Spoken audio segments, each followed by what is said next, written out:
I am pleased to welcome you this afternoon on behalf of the Italian-American Committee of Fitchburg and Clegon. The committee is made up of representative members of the Italian community and of members of the Order Sons of Italy in America, the only national fraternal order of Italians represented in Fitchburg. We hope that you will enjoy the program which we have prepared for you.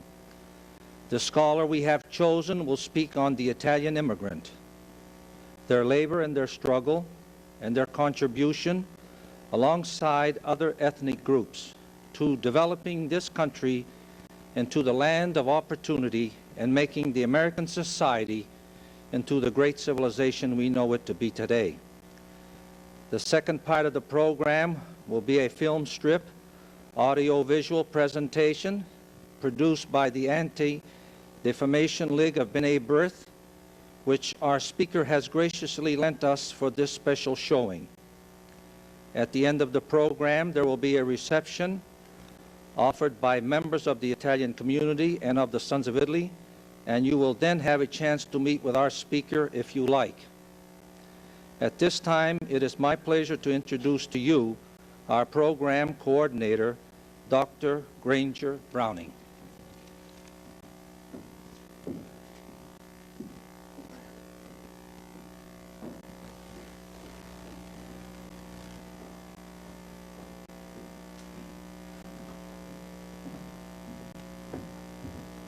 Mr. Chairman and members of the Fitchburg community, the National Endowment for the Humanities and the Coordinating Committee of the Ethnic Heritage Series, whose names you will find on the back of your program, and the Italian-American Committee, whose names you will find inside the program, have combined their talents to present the sixth program of the Fitchburg Mosaic, a portrait of a city's ethnic groups.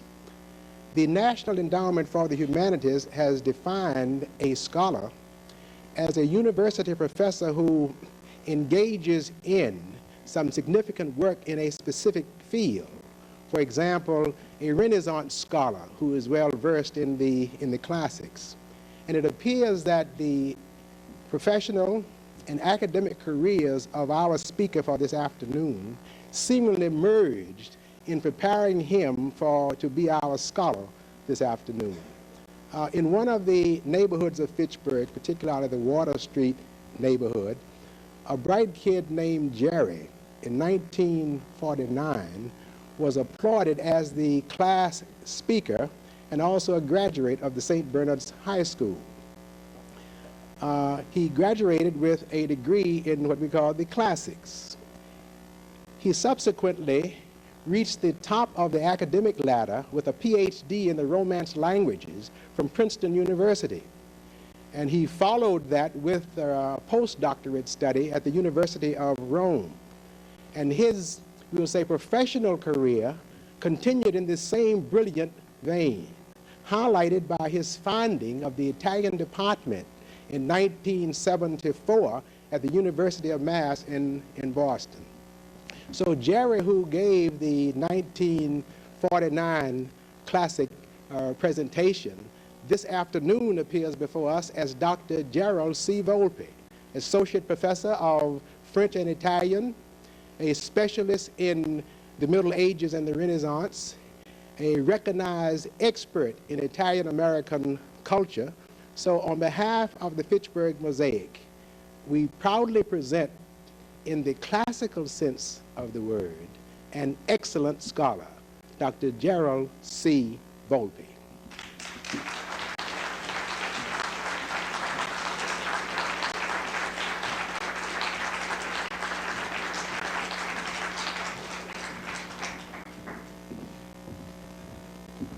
Thank you, Dr. Browning, for those kind remarks.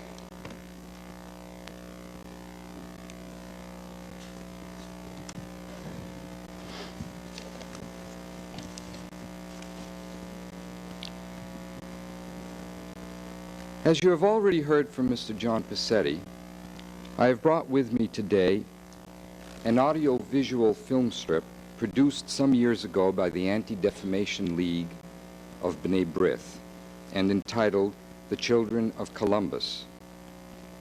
A viewing of this film strip leads me to conclude that that Jewish organization obviously had in mind as a major goal the combating of prejudice against Italian Americans by showing visual proof of the important contributions that Italian immigrants and their children made to the development of America and to the enrichment of this society. This film will be shown after my talk, and you will recognize some of the names and events which I will already have mentioned. You will undoubtedly find it a moving account of the children of Columbus as it records the major dramatic events and personages in the history of the Italians in America. I want to point out now, at the beginning, however, that such audiovisual presentations as this one and another produced by the Sons of Italy Grand Lodge of Philadelphia entitled Tree of Life, and which I could not show here today due to mechanical difficulties, depend heavily on sentiment and drama for their effects. I beg your indulgence, then, if in my remarks I try to avoid hoopla in the interests of some perhaps dry but necessary observations. The essential underpinnings of what I will be saying are the following. One, the history of the Italian Americans is not the history of the Italians and does not require hoopla in order to sustain its quite obvious drama. And two, the contributions made by the Italian Americans to this nation and indeed to the world are to be distinguished quite categorically from the contributions made by the Italians to world civilization. And I refer directly to such major figures on the world scene as St. Francis of Assisi, Dante, Boccaccio, Machiavelli, Michelangelo, Leonardo da Vinci, Count Camillo Benso di Cavour, Giuseppe Verdi, Alcide de Gasperi, Federico Fellini, Sophia Loren, Gucci, and any other artists, writers, diplomats, popes, explorers, actresses, saints, and fashion designers that one may wish to add to a very long list. There is no doubt that the inhabitants of the small peninsula jutting out like a boot from the European continent into the blue Mediterranean water produced one of the greatest civilizations of all time. But a fundamental point I wish to make here today is that the glories of that civilization were unknown to 98% of the thousands upon thousands of Italians who streamed into Ellis Island in the last years of the 19th century and the first quarter of the 20th. They had never heard of Dante and Michelangelo. Today, I will not be the chronicler of how, to use the title which Mr. Nicholas Pileggi gave to his now famous article in the June 1968 issue of Esquire magazine, how we Italians discovered America and kept it clean and pure while giving it lots of singers, judges, and other swell people. Mr. Pileggi, of course, had an axe to grind, but my purpose here today is much simpler. I wish to emphasize that the history of the Italian Americans, though containing the names of a number of outstanding achievers, national figures, scientists, artists, politicians, business people, academicians, saints, and sinners, is in the main an anonymous chronicle.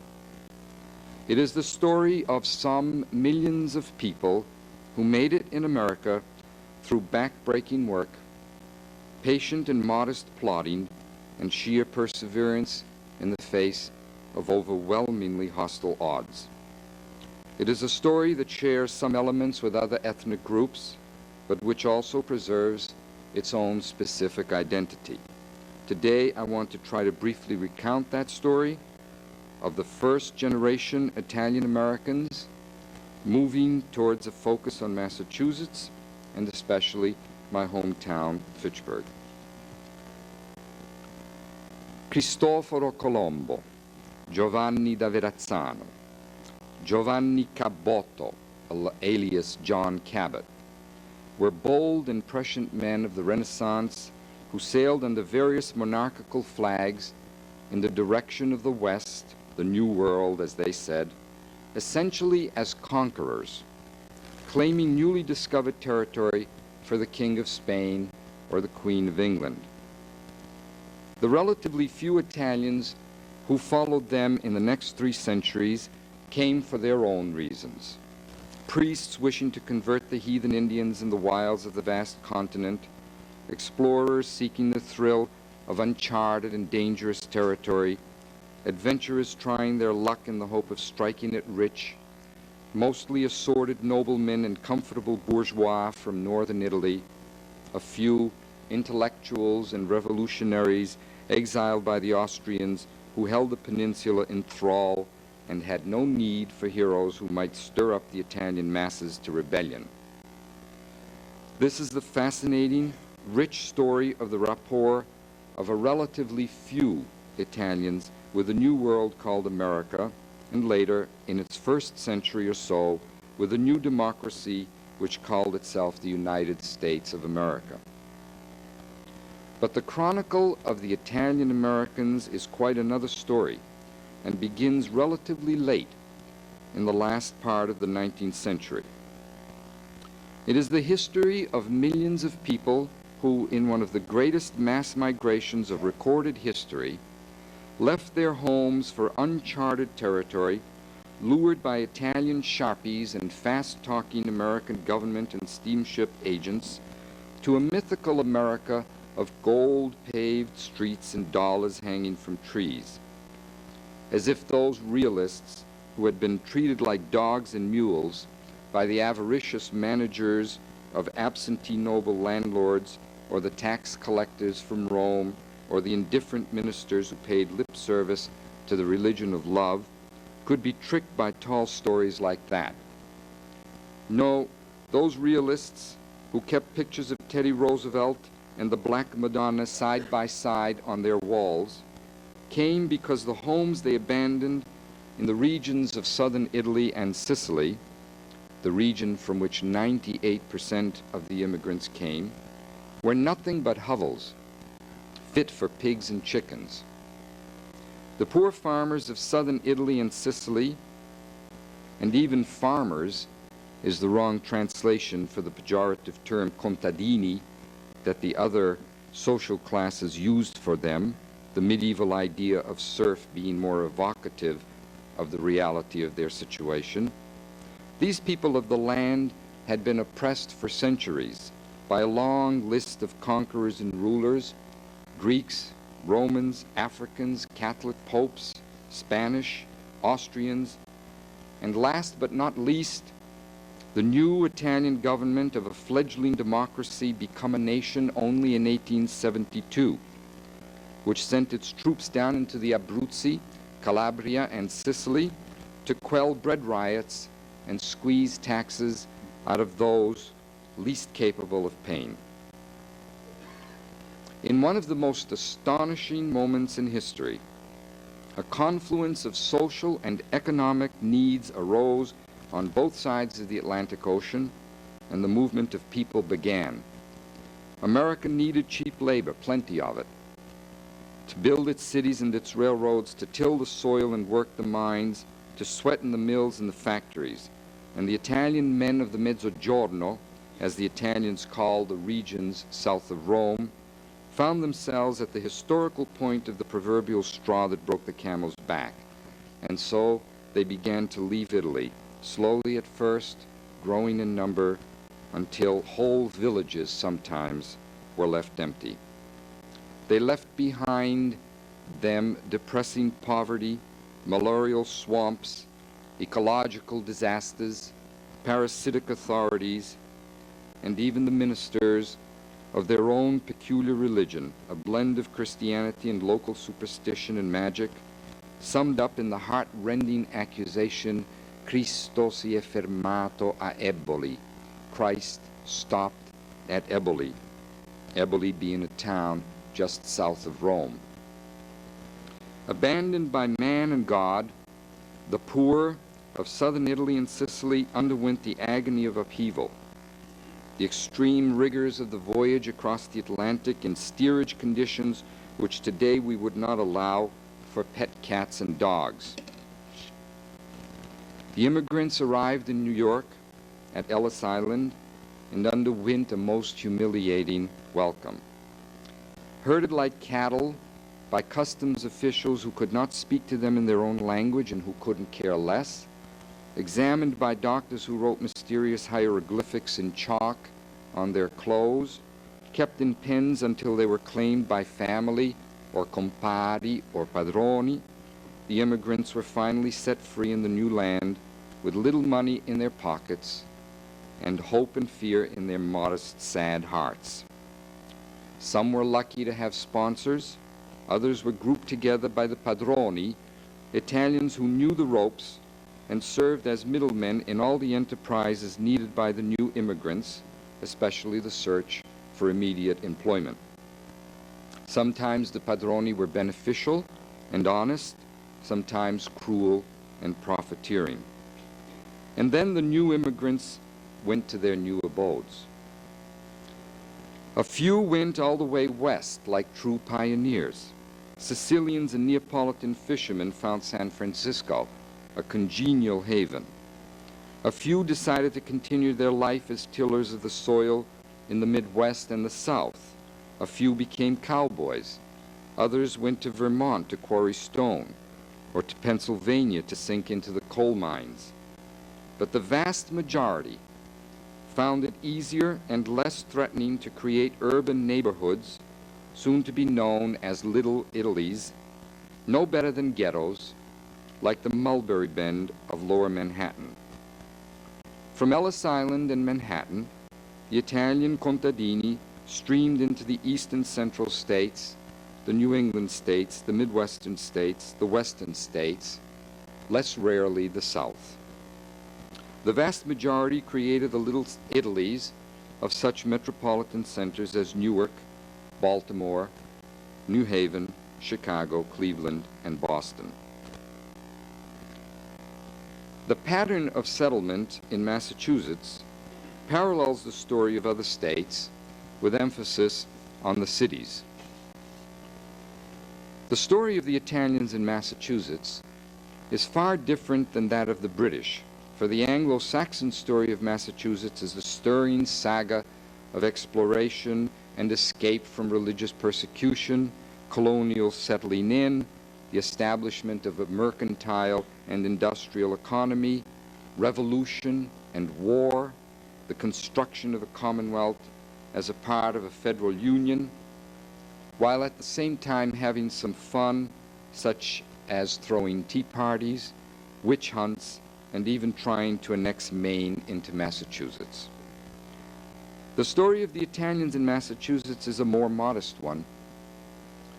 The chronicle of a people totally lacking in a sense of their peoplehood, used to bare subsistence, unfamiliar with all the elements of the new society, including the fundamental means of communication, the English language, which even the Irish who preceded them and whom they often had to displace from tenements or churches had been able to utilize, unaccompanied by comforting Italian priests of their professed religion, and having as their only goal the modest one of earning their bread and onions. The early story of the Italians in Massachusetts is, in the ways that count fundamentally, and with all due attention to local adjustments, the Italian experience in America. Boston, in fact, did not become a point of disembarkation until the Damien Line opened its direct route from Italy in 1902. Up until that year, the great port of arrival remained New York City, even for those who came to this state. It is well nigh impossible to find historical testimony about Italian arrivals in the Commonwealth of Massachusetts before the last part of the 19th century. There was a small contingent of Italians here, as witnessed by various historical glimmerings of the colonial period. Some Italians joined General Washington's army here, for example. In 1825, the Italian language was first taught at Harvard by a Pietro Belli of Palermo, Sicily. Then there was the usual assortment of adventurers, artisans, musicians, and in the 1840s came the organ grinders and the vendors.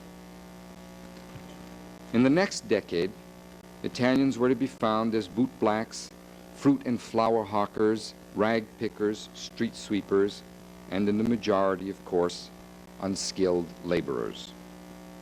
It should be pointed out that one of the reasons for the slow trickling of Italians into the Commonwealth, which today has the second largest foreign-born population in the Union in proportion to its population, is the rigid legislation against immigrants which its legislature had adopted upon the entrance of Massachusetts into the Union in 1788.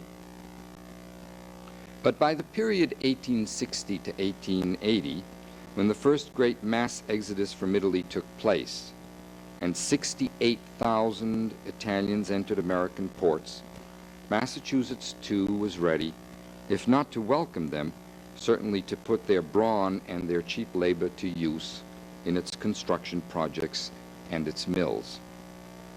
The typical Italian immigrant of this period was a young single man who had toiled on the land in southern Italy for starvation wages, knew precious little of the outside world, and was accustomed to thinking modestly. He belonged to the numerous class of contadini, a pejorative term implying not the dignity and self-worth of the farmer as he figures in American history, for example, but rather of the serf of medieval times, attached to the soil and unable to rise above it. These men brought with them several common attitudes. One was expressed in the word campanilismo, made up of provincialism, conservatism, and a near fatalism. A second was omertà.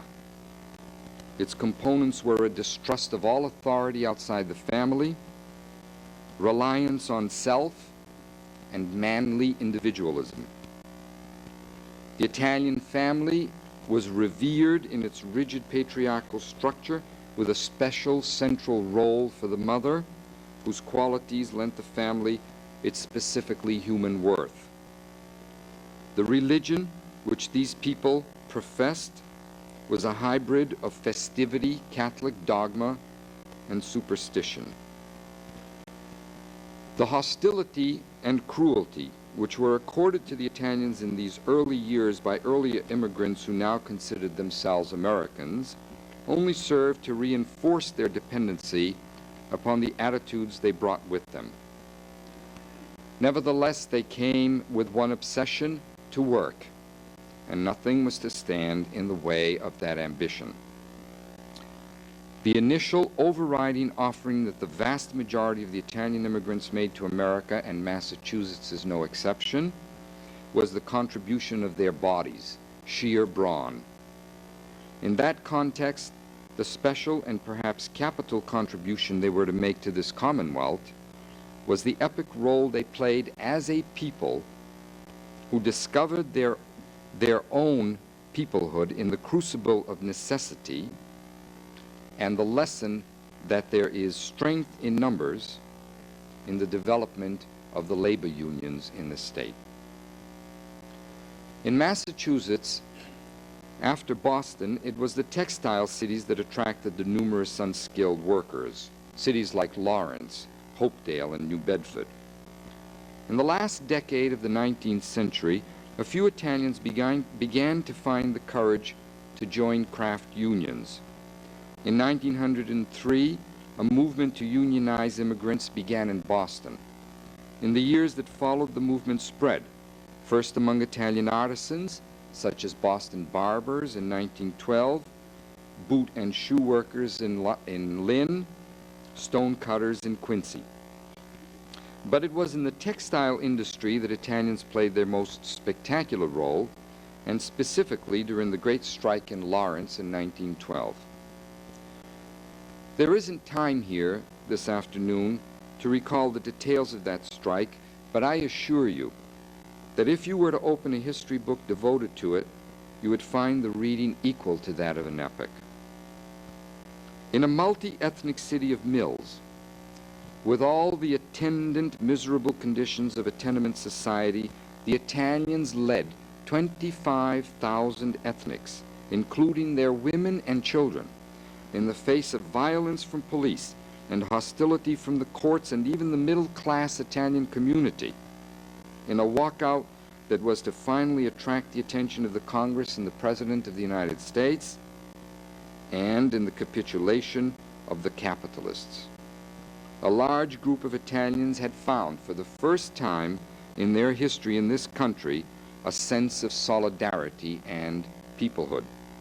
And they would pass that lesson on to Italians across the state, even in Fitchburg. Let us now focus our attention on the local scene. Many of you will be familiar with a wonderful 2-volume book written by Doris Kirkpatrick on the history of Fitchburg. Volume 2, published in 1975 and entitled Around the World in Fitchburg, is a fascinating kaleidoscope of the ethnic groups represented in the Fitchburg population and a collection of capsule histories of these various groups. Miss Kirkpatrick tells us exactly what we would have guessed in studying the general patterns of Italian immigration as I have briefly outlined them. That the first Italians in Fitchburg were poor migrant laborers and a few artisans, stonecutters and construction workers, the kinds of brawny men needed all over America by a nation eager to develop its potential to become the greatest industrial power on earth. Miss Kirkpatrick goes on to talk of the padrone system, to which I have alluded briefly on the local scene, as represented by such men as Frank Robino, one of my father's closest friends and neighbors, a man who, unlike many padroni, died poor after helping many of his fellow Italians as a businessman, notary public, and broker.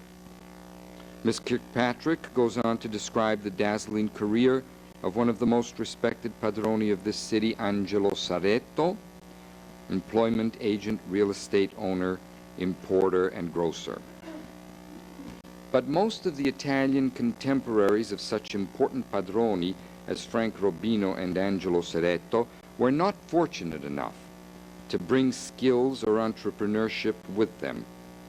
Most of the contadini were lucky enough to follow the Irish in the heavy labor arena, working in bitter conditions for low wages.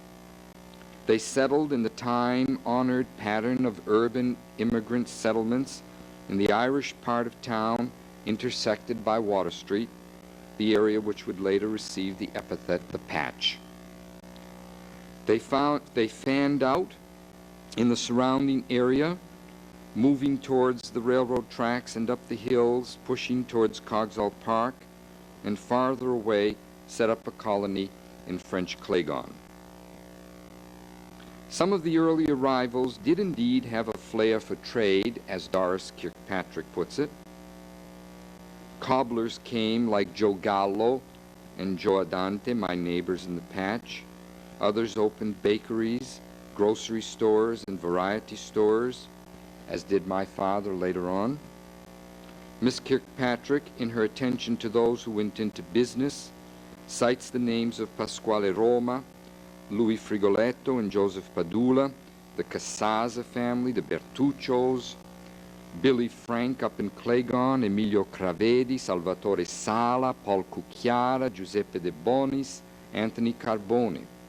In the world of industry, Miss Kirkpatrick gives us the names of Joseph Oliva, James Chiarello, Louis Dragotti, the Angel family, the Madonnas.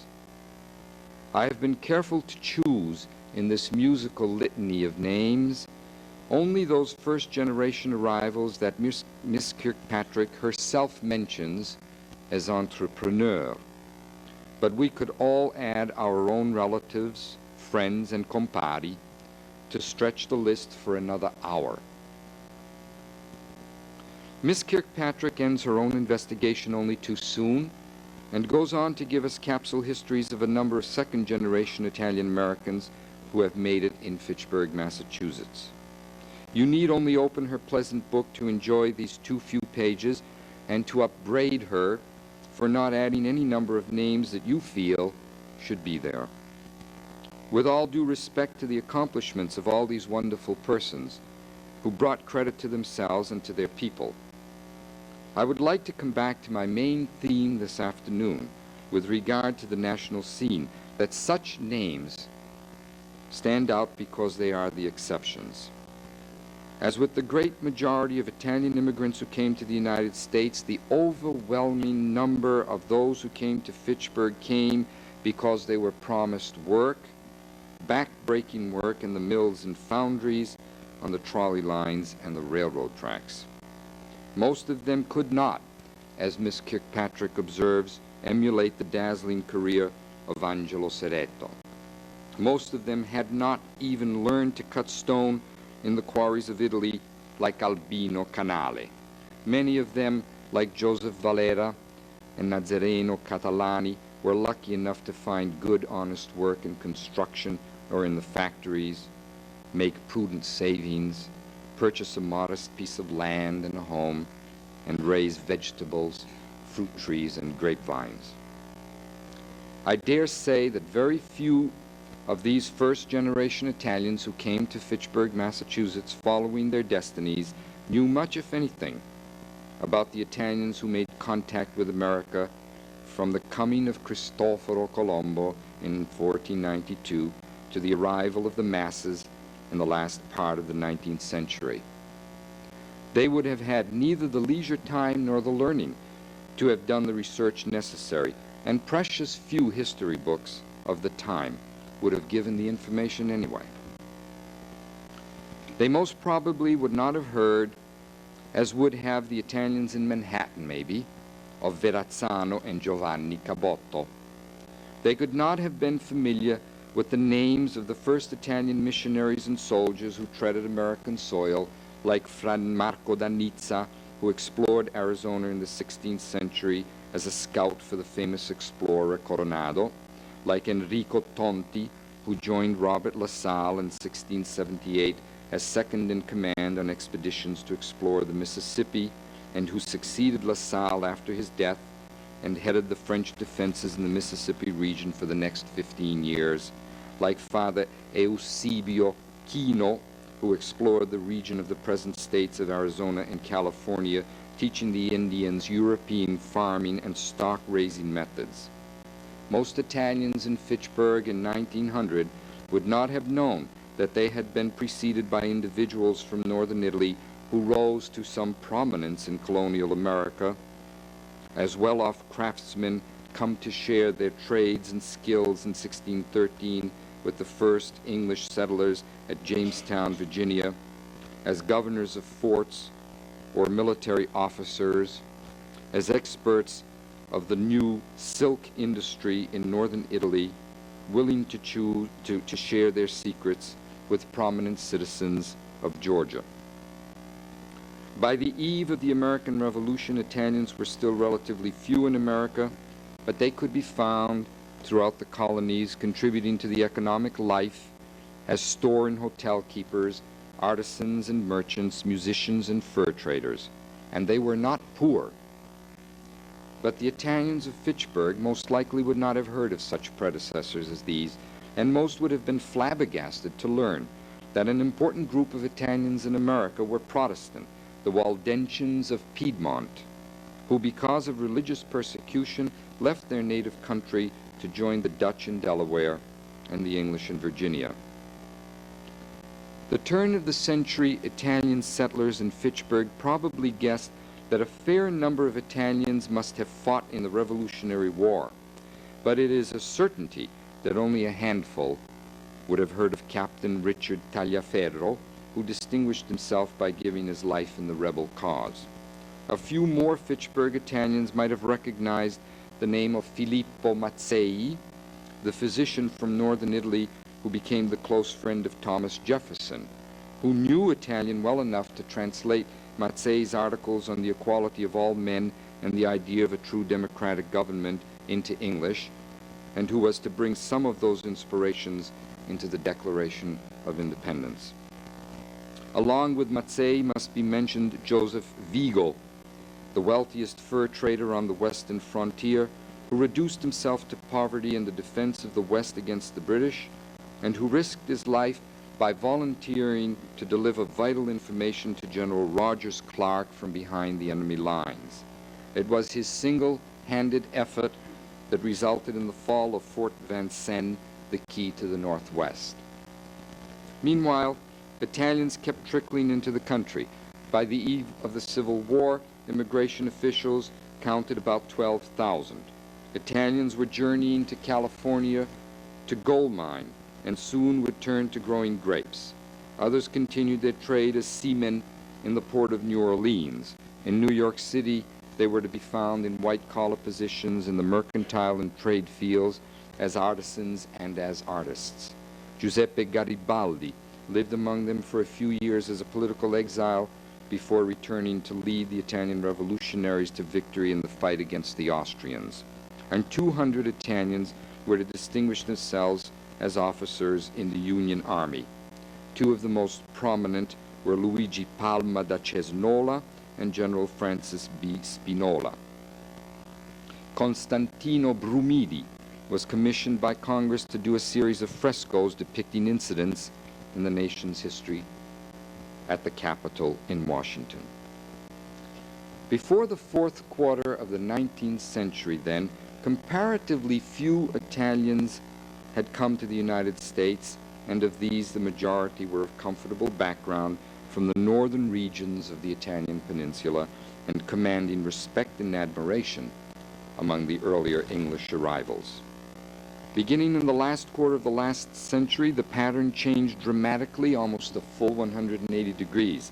I have already referred to the political, social, ecological, and economic reasons for the tremendous upheaval of Italians. I have pointed out that they came now mainly from the south, and I have briefly traced for you the conditions under which they traveled from the agonizing moment when they made the decision to leave their villages to the degrading experience of Ellis Island and on to the exploitation at the hands of traitorous padroni and robber baron capitalist bosses in inhuman working conditions and the ghetto-like purgatories of the cities. In the period 1900 to 1908 alone, 8,500,000 Italians immigrated. The exodus of southern Italians from their villages at the turn of the century had no parallel in history. Out of a total population of 14 million in the south at the time of national unification, about 5 million, over a third of the population, were to seek work overseas by the outbreak of World War I. By 1921, the Italians had become the second most numerous foreign stock in the American population after the Germans. The conditions which these thousands upon thousands of bedraggled, ignorant, modest Southerners faced were far different than those encountered by their northern compari in the years up to the last quarter of the 19th century. They were greeted with suspicion and hostility. They were different from the Italians that the English and other earlier settlers had welcomed in years past. These Italians were dark, short, linguistically ignorant, socially incompetent, clannish, suspicious of strangers, as they had learned was necessary to survive in their hilltop homes back in the old country. And they were willing to do any kind of work, no matter how difficult or dangerous.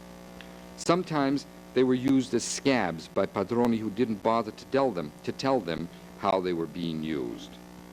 They refused charity or welfare, and they saved their meager savings to send back to their families in Italy. No wonder they were disliked by the so-called American nativists. Between 1874 and 1915, 39 Italians were shot or lynched by vigilantes, and I mention only one example of the hostility.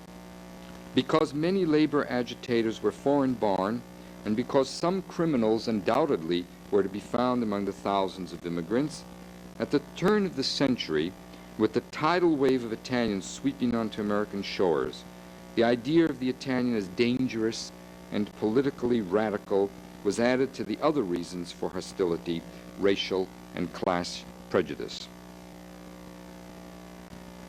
But unless the Italian immigrants could read newspapers in Italian, and most could not, or glean information from padroni and other prominent men who might be aware of current events, few immigrants would have been aware that they were part of a history-making process that we have the luxury and obligation to study now in the light of historical methodology.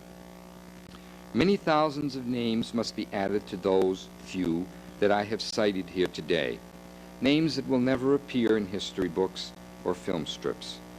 As on the national scene, so in Fitchburg, those would be the names of the great majority of the Italians who came to this city at the beginning to do the back-breaking work of the mills, the factories, the foundries, the trolley lines, the railroads, the quarries. I have focused on the Italian laborer because it seems to me that it is precisely in the sweat of their brows that Italians of the first generation, and many of the second generation as well, made their most profound contribution to the city of Fitchburg, the Commonwealth of Massachusetts, and the nation. The history of the Italians in Massachusetts after the 1912 Lawrence strike has been a slow learning and putting into practice that precious lesson of solidarity earned at such anguishing cost. Internal bickering, feuds, divisiveness have by no means been stamped out, as Italians move through successive generations in this century to acclimatize, to adjust their Mediterranean mores to the demands of mainstream America, to do their thing in institutionalized religion, education, business, the professions, and politics during 2 bloody world wars in which they proved their loyalty to their adopted country, and during the post-war periods as well. Any number of details can be accrued to draw up a profile of the Italian contribution to this state, the respectable assimilation of the second-generation Italians into the mainstream as the standard of living went up, nativism went underground, and the generations made each their own special adaptations. Italians in this state could justifiably point with pride, as they do in Miss Kirkpatrick's book on Fitchburg, to the hundreds of small businesses of great variety, from stone cutting to pizzerias, from supermarkets to funeral parlors, that dot the landscape all over the state.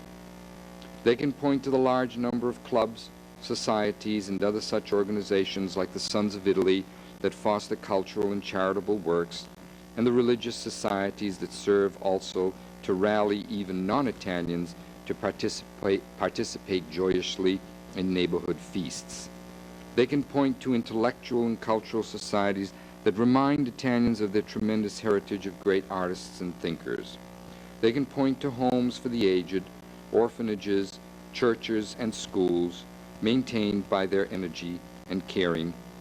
And they can point to a whole array of craftsmen, artists, designers, writers, professors, lawyers, journalists, media people, and politicians who are contributing their specialties to the civilization of this state and eventually of this country.